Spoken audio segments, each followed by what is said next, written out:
I think big boss ಆದ್ಮೇಲೆ ಅಶ್ವಿನಿ ಅವ್ರನ್ನ ಗಿಲ್ಲಿ ಅವ್ರನ್ನ ಮತ್ತೆ ಸ್ಕ್ರೀನ್ ಮೇಲೆ ನಾನು ಕೂಡ ಕಾಯ್ತಾ ಇದ್ದೀನಿ ಆ ಪೇರ್ನ ನೋಡೋದಿಕ್ಕೆ. ಅಂಡ್ ಸಾಧು ಕೋಕಿಲಾ ಸರ್ ಕಾಣಿಸ್ಕೋತಾರೆ, ತುಂಬಾ ಜನ ಕಲಾವಿದರಿದ್ದಾರೆ ಅಂಡ್ ಅದ್ಭುತವಾಗಿ ಸಿನಿಮಾ ಬಂದಿದೆ. And I also want to thank my technical team, technicians ಎಲ್ಲರಿಗೂ, ನಮ್ಮ ADs, ಡೈಲಾಗ್ ರೈಟರ್ಸ್ ಅಂಡ್ ಇಬ್ರು ಮಹೇಶ್ ಸರ್ಗೂ ಕೂಡ thank you so very much.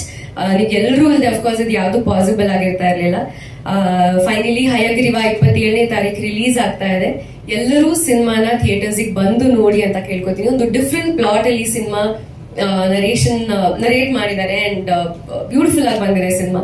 So ನಿಮ್ಗೆಲ್ಲರ support ಯಾವಾಗ್ಲೂ ಹೀಗೆ ಇರಲಿ ಅಂತ ಕೇಳ್ಕೊತೀನಿ. Thank you. ಹಯಗ್ರೀವ ಚಿತ್ರದ ನಟಿ, ಮೊದಲನೇದಾಗಿ ಎಲ್ರಿಗೂ ನಮಸ್ಕಾರ. ಥ್ಯಾಂಕ್ ಯು ಸೋ ಮಚ್ ನೀವೆಲ್ಲರೂ ಬಂದಿರೋದಕ್ಕೆ.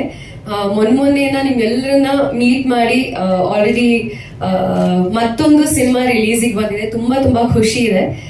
ಯಾವತ್ತಿಗೂ ಸಪೋರ್ಟ್ ಮಾಡ್ತಾ ಬಂದಿದ್ದೀರಾ. Thank you so very much. ಮೊನ್ನೆ ನಮ್ಮ ಟ್ರೇಲರ್ ರಿಲೀಸ್ ಆಗಿದೆ, ಒಳ್ಳೆ ರೆಸ್ಪಾನ್ಸ್ ಬರ್ತಾ ಇದೆ. ನಿಮ್ಮ ಕಡೆಯಿಂದ ಆದಷ್ಟು ಎಷ್ಟು ಶೇರ್ ಮಾಡಿದಿರಾ ಥ್ಯಾಂಕ್ ಯು, ಪ್ರಮೋಟ್ ಮಾಡ್ತಾ ಇರೋದಕ್ಕೆ. ಅಂಡ್ ಹಯಗ್ರೀವ ನಮ್ ಎಲ್ಲರ ಕನಸು. ಅಫ್ಕೋರ್ಸ್ ಇದೆಲ್ಲ ಸ್ಟಾರ್ಟ್ ಆಗಿದ್ದು ನಮ್ಮ ಪ್ರೊಡ್ಯೂಸರ್ ಮಂಜು ಸರ್ ಇಂದ. ಅವರ ಸಿನಿಮಾ ಮೇಲಿರೋ ಪ್ಯಾಷನ್ ಇಂದ, ಅವ್ರಿಗೆ ಸಿನಿಮಾ ಮೇಲಿರೋ ಪ್ರೀತಿಯಿಂದ. ಸೊ ಅವ್ರ ಕಡೆಯಿಂದಲೇ ನನಗೂ ಅಫ್ಕೋರ್ಸ್ ಅಪರ್ಚುನಿಟಿ ಸಿಕ್ಕಿದ್ದು. Thank you sir. KBC banner ಇಂದ ಐಶ್ವರ್ಯಾಗಿ ಅಭಿನಯಿಸಿದ್ದು ನನಗೆ ತುಂಬಾ ತುಂಬಾ ಖುಷಿ ಇದೆ. ಅಂಡ್ ರಘು ಅವರು ಫಸ್ಟ್ ಟೈಮ್ ಡೈರೆಕ್ಟ್ ಮಾಡಿದ್ದಾರೆ. ಅವರಲ್ಲಿ ಒಂದು ಏನ್ ಹೇಳ್ತಾರೆ, ಒಂದು ಮ್ಯಾಡ್ನೆಸ್ ಇದೆ, ಒಂದು ಸಿನಿಮಾ ಸಕ್ಕತ್ತಾಗಿ ಮಾಡ್ಬೇಕು ಅನ್ನೋ ಒಂದು ಹುಚ್ಚಿದೆ. Wish you the best Raghu ಅವರೇ.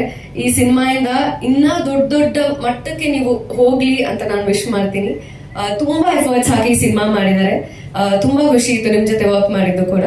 And of course Dhanveer, it was lovely working with you. ನಮ್ಮ ಸಿನಿಮಾದಲ್ಲಿ ಸುಮಾರು ಜನ ಕಲಾವಿದರಿದ್ದಾರೆ. ತುಂಬಾ ಖುಷಿ ಆಗುತ್ತೆ.